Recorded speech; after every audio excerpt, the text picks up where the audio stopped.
محل پہنچتے ہی فرعون کی بیوی نے آپ یعنی حضرت موسیٰ علیہ السلام کو پہچان لیا اور کہا کہ یہ بنی اسرائیل کے گھر کا ہی بیٹا ہے جس سے ہمیں خطرہ ہے۔ فرعون آپ کو اسی وقت مارنا چاہتا تھا، لیکن فرعون کی بیوی نے کہا کہ اسے مارو مت، اس کے زندہ رہنے سے ہماری آنکھوں کو ٹھنڈک ملتی رہے گی کہ ہمارا دشمن ہمارے سامنے ہے اور ہماری قید میں ہے، ہو سکتا ہے یہ ہمارے لیے خوش نصیب بچہ ہو۔ فرعون نے اپنی بیوی کی بات مان لی اور آپ کو اپنے محل میں رکھ لیا۔ جب آپ کو بھوک لگی تھی تب فرعون نے اس کے یہاں کام کرنے والی عورتوں کو بلایا اور کہا کہ اس بچے کو دودھ پلاؤ، یہ بھوکا ہے اور رو رہا ہے۔ لیکن اللہ تعالیٰ کی قدرت تو دیکھیے، کوئی بھی عورتیں آپ کو دودھ نہیں پلا پا رہی تھی، ساری عورتیں دودھ پلانے میں ناکام رہی۔ فرعون سمجھ گیا تھا کہ یہ کوئی معمولی بچہ نہیں ہے۔ پھر دودھ پلانے کے لیے آپ کی ماں کو تلاشا گیا اور پھر آپ نے اس طرح سے اپنی ماں سے مل گئے اور پھر آپ کو اپنی ماں نے دودھ پلائی۔ ایک حدیث کے مطابق آپ یعنی حضرت موسیٰ علیہ السلام فرعون کے محل میں ہی بڑے ہوئے، یہاں تک کہ 18 سال کے جوان بھی اسی محل میں ہوئے۔ اللہ تعالیٰ نے موسیٰ علیہ السلام کو طاقت و قوت بہت زیادہ دی تھی۔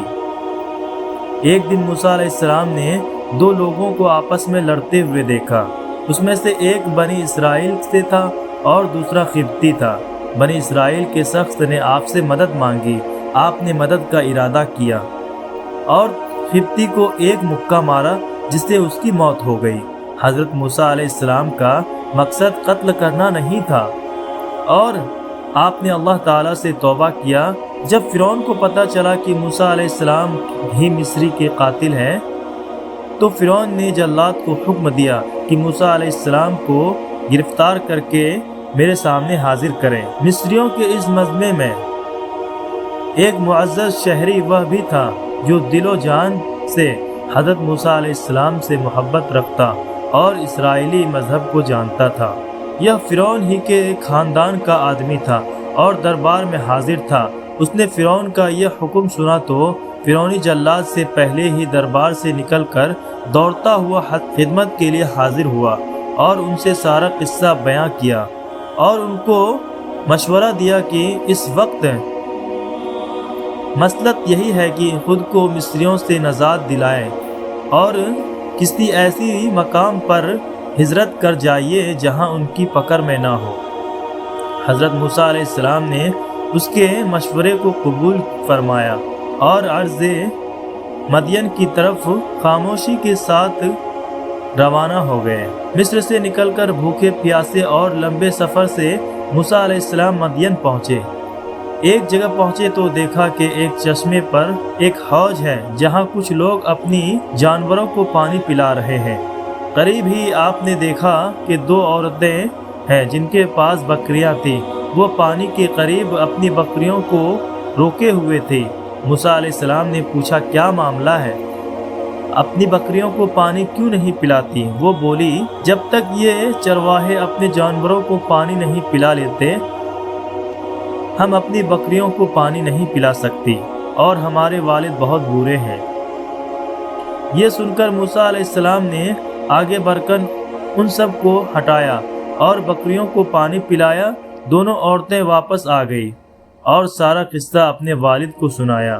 دونوں عورتوں میں سے ایک عورت حضرت موسیٰ علیہ السلام کے پاس شرماتے ہوئے آئی اور کہا کہ میرے والد آپ کو بلا رہے ہیں کیونکہ آپ نے جو ہمارے بکریوں کو پانی پلایا ہے اس کی اجرت دے سکے۔ حالانکہ موسیٰ علیہ السلام نے یہ عمل کوئی اجرت کے لیے نہیں کیا، لیکن ان کو سخت حاجت تھی، اس لیے آپ ان کے ساتھ چل پڑے۔ گھر پہنچ کر حضرت موسیٰ علیہ السلام کی ملاقات حضرت شعیب علیہ السلام سے ہوئی۔ حضرت شعیب علیہ السلام کی بیٹی نے کہا کہ آپ ان کو مزدوری پر رکھ لیں کیونکہ یہ طاقتور بھی ہے اور ایماندار بھی۔ پھر حضرت شعیب علیہ السلام نے اپنے ایک بیٹی سے ان کا نکاح کروا دیا۔ پھر آپ نے اپنا وطن جانے کا ارادہ کیا۔ سفر کے دوران سردی کافی تھی، اندھیری رات تھی۔ حضرت موسیٰ علیہ السلام کو دور پہاڑی پر ایک آگ دکھائی دیا۔ حضرت موسیٰ علیہ السلام آگ کے پاس پہنچا تو دیکھا کہ وہ کوئی آگ نہیں تھا بلکہ ایک درخت سے نور نکل رہا تھا۔ موسیٰ علیہ السلام بہت حیران ہوئے۔ جب اور قریب ہوئے تو اس میں سے آواز سنائی دی۔ یہ آواز اللہ رب العزت کی اپنے بندوں سے حضرت موسیٰ علیہ السلام کے درمیان تھی۔ اللہ تعالیٰ نے فرمایا، اے موسیٰ میں تمہارا پروردگار ہوں۔ پھر آواز آئی، یہ تمہارے ہاتھ میں کیا ہے؟ موسیٰ علیہ السلام نے جواب دیا، یہ میری لاٹھی ہے جس سے ٹیک لیتا ہوں اور اپنے بکریوں کے لیے پتے جھاڑتا ہوں، اور بھی فائدے ہیں۔ پھر حکم ہوا، اسے نیچے زمین میں ڈال دیں۔ جو ہی موسیٰ علیہ السلام نے لاٹھی زمین پر رکھی تو وہ سانپ بن کر دوڑنے لگا۔ یہ دیکھ کر حضرت موسیٰ علیہ السلام پیٹھ پھیر کر بھاگے، پیچھے مڑ کر بھی نہ دیکھا۔ پھر اللہ تعالیٰ نے ارشاد فرمایا، اے موسیٰ ڈر مت اور اس لاٹھی کو پکڑ، ہم دوبارہ لاٹھی بنا دیں گے۔ سانپ کو پکڑا تو وہ دوبارہ لاٹھی بن گیا۔ اللہ تعالیٰ نے فرمایا، اپنے ہاتھ کو اپنے گریبان میں ڈال۔ موسیٰ علیہ السلام نے ایسا ہی کیا۔ جب ہاتھ باہر نکالا تو آپ کا ہاتھ سورج کی طرح چمک رہا تھا۔ اللہ تعالیٰ نے 2 معجزے حضرت موسیٰ علیہ السلام کو دیے۔ پھر اللہ تعالیٰ نے فرمایا، فرعون اور اس کے قوم کے طرف جا، یقیناً وہ بہت سرکش اور نافرمان ہے۔ پھر موسیٰ علیہ السلام نے کہا، اے میرے پروردگار، میری زبان کی گرہ کو کھول دے اور میرے کام میں آسانی فرما، اور میرے بھائی ہارون علیہ السلام کو میرے ساتھ کر دے۔ اللہ تعالیٰ نے آپ کی دعا قبول فرمائی۔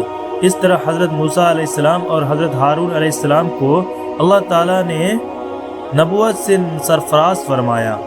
حضرت موسیٰ علیہ السلام واپس ہوئے اور اپنے بھائی حضرت ہارون علیہ السلام کو ساتھ لیا اور فرعون کے محل پہنچے۔ محل کے دربانوں نے موسیٰ علیہ السلام نے کہا، میں قاصد ہوں، یعنی پیغام لے کر آیا ہوں، تو دربانوں نے اندر آنے دیا۔ حضرت موسیٰ علیہ السلام نے فرعون کو دین کی دعوت دی تو فرعون نے کہا کہ تیرا رب کون ہے؟ جواب میں موسیٰ علیہ السلام نے کہا، وہ آسمانوں اور زمینوں کے تمام چیزوں کا رب ہے۔ یہ بات موسیٰ علیہ السلام نے تمام درباریوں سے مخاطب ہو کر کی تھی۔ پھر فرعون بولا، اگر تو اپنے وعدے میں سچا ہے تو نشانیاں پیش کر۔ اب موقع آ گیا تھا کہ وہ دونوں معجزے پیش کیے جائے۔ پھر موسیٰ علیہ السلام نے اپنی لاٹھی زمین پر رکھ دیا تو وہ سانپ بن گیا، اور آپ نے گریبان سے ہاتھ نکالا تو وہ چمکنے لگا۔ فرعون نے کہا، یہ تو سوائے جادو کی اور کچھ نہیں ہے، اور کہا کہ تمہارے مقابلے میں بھی شہر سے مشہور جادوگروں کو لاؤں گا۔ موسیٰ علیہ السلام کو اسی وقت کا انتظار تھا کہ سب کے سامنے دعوت پیش کی جائے۔ مقابلے کا دن مقرر ہوا۔ فرعون نے ماہر جادوگروں کو منتخب کیا اور یہ بھی اعلان کروایا کہ جو موسیٰ علیہ السلام کو اپنے جادو سے ہرائے گا اسے مالا مال کر دیا جائے گا۔ مقابلے کا دن آ پہنچا۔ لوگ ایک میدان میں جمع ہونے لگے۔ 40 جادوگروں کی جماعت میدان میں حاضر ہوئی۔ جادوگروں نے موسیٰ علیہ السلام سے کہا، پہلے تم ڈالو۔ پھر اللہ تعالیٰ نے موسیٰ علیہ السلام کو وہی کہا کہ پہلے وہ ڈالیں۔ چنانچہ جادوگروں نے اپنے پاس جو رسی اور لکڑی تھی اسے زمین پر ڈال دیا۔ دیکھتے ہی دیکھتے وہ رسیاں حرکت کرنے لگیں۔ لوگوں کے نظروں پر جادو کر دیا گیا، گویا کہ وہ رسیاں سانپ دکھنے لگیں۔ موسیٰ علیہ السلام نے وحشت محسوس کی تو اللہ تعالیٰ نے وحی کی کہ یقیناً تو ہی غالب آئے گا، اور تیرے ہاتھ میں جو چیز ہے اسے زمین پر ڈال دے۔ چنانچہ موسیٰ علیہ السلام نے جیسے ہی اپنی لاٹھی زمین پر ڈالا تو ایک ازہدہ یعنی سانپ بن گیا، اور تمام جادوگروں کی رسیاں یعنی جو جادو سے سانپ بنایا گیا تھا اسے نگلنا شروع کر دیا۔ جب جادوگروں نے یہ منظر دیکھا تو سمجھ گئے کہ یہ جادو نہیں ہو سکتا بلکہ یہ اللہ کی طرف سے ہے۔ سارے جادوگر سجدے میں گر گئے اور بولا، میں تو موسیٰ علیہ السلام اور ہارون علیہ السلام کے رب پر ایمان لاتا ہوں۔ تفسیر سورہ طٰہٰ۔ جب فرعون نے دیکھا کہ سارے جادوگر ایمان لے آئے ہیں تو فرعون نے بولا کہ ہم سے پوچھے بنا تم نے موسیٰ علیہ السلام پر ایمان کیسے لا سکتے ہو؟ اور کہا کہ موسیٰ علیہ السلام نے تم سب کے اوپر بھی جادو کر دیا ہے۔ پھر بولا، میں تمہارے ہاتھ پاؤں مخالف سمتوں میں کٹوا کر کھجور کے تنوں پر لٹکا دوں گا۔ اس پر جادوگروں نے جواب دیا، تجھے جو کرنا ہے کر ڈال، ہم تمہیں کوئی ترجیح نہیں دیتے۔ اور تو سوا دنیا میں ہمیں سزا کے علاوہ اور کر بھی کیا سکتا ہے؟ چنانچہ فرعون نے انہیں سزا دینے کا حکم دیا۔ اللہ تعالیٰ نے فرعون اور اس کے قوم پر 9 معجزے عذاب کے نازل کیے، جیسے کہ ٹڈیاں کا عذاب، خون کا عذاب اور میڈکوں کا عذاب وغیرہ وغیرہ۔ فرعون اور اس کی قوم حضرت موسیٰ علیہ السلام سے دعا کے لیے کہتی تو موسیٰ علیہ السلام دعا فرماتے تو وہ عذاب ٹل جاتا، لیکن پھر وہ سرکشی اور نافرمانی کرنے لگتے تھے۔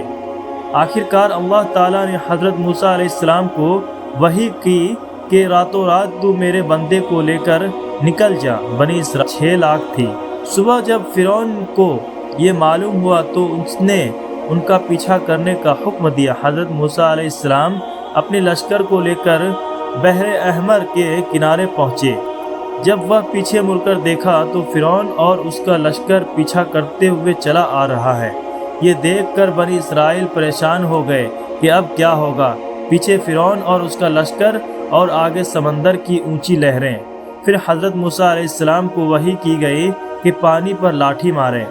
جو ہی آپ علیہ السلام نے پانی پر لاٹھی ماری تو سمندر میں راستہ بن گیا اور پانی پہاڑوں کی طرح کھری ہو گئی۔ سب کے سب اس راستے سے باہر نکل گئے۔ اب جیسے ہی فرعون اور اس کا لشکر پانی کے پاس پہنچے تو دیکھا کہ سمندر میں راستہ بنا ہوا ہے۔ پہلے تو فرعون ڈرا، یہ کیا ماجرا ہے، لیکن پھر اس نے اپنے گھوڑے اور لشکر کو لے کر اس راستے پر داخل ہوا۔ ادھر بنی اسرائیل کا آخری آدمی سمندر سے نکل رہا تھا اور دوسری طرف فرعون کا آخری آدمی سمندر میں داخل ہو رہا تھا۔ جیسے ہی بنی اسرائیل کا آدمی سمندر سے باہر نکلا، اللہ تعالیٰ کے حکم سے پانی جا ملا اور فرعون اور اس کا لشکر پانی میں غرق ہو گئی۔ جب فرعون ڈوب رہا تھا تو کہنے لگا، میں حضرت موسیٰ علیہ السلام کے رب پر ایمان لاتا ہوں۔ اس وقت توبہ قبول نہیں ہوئی، کیونکہ موت کے آخری وقت میں جب فرشتے دیکھنے لگتے ہیں تو توبہ قبول نہیں ہوتی۔ فرعون کی لاش کو اللہ تعالیٰ نے لوگوں کے لیے عبرت کا نمونہ بنا دیا، اور آج بھی فرعون کی لاش مصر کے ازدیب گھر میں موجود ہے۔ فرعون سے نجات کے بعد بنی اسرائیل کو آرام اور سکون حاصل ہوا۔ اور دوستوں، آپ کو میں یہ بھی بتا دوں کہ ایک بار حضرت موسیٰ علیہ السلام کوہ طور پر اللہ تعالیٰ سے ہم کلام کے دوران آپ نے اللہ تعالیٰ سے دیدار کرنے کی خواہش کی تھی۔ بہت اصرار کے بعد اللہ تعالیٰ نے اپنے نور کی ایک چھوٹی سی تجلی ڈالی، جس کی وجہ سے پہاڑ ریزہ ریزہ ہو گیا اور حضرت موسیٰ علیہ السلام بے ہوش ہو گئے، اور بعد میں اللہ رب العزت کے بارگاہ میں معافی مانگی اور سجدہ ریز ہوئے۔ اللہ تعالیٰ ہم سبھی کو نیک اور دین کی راستے پر چلنے کی توفیق عطا فرمائے، آمین۔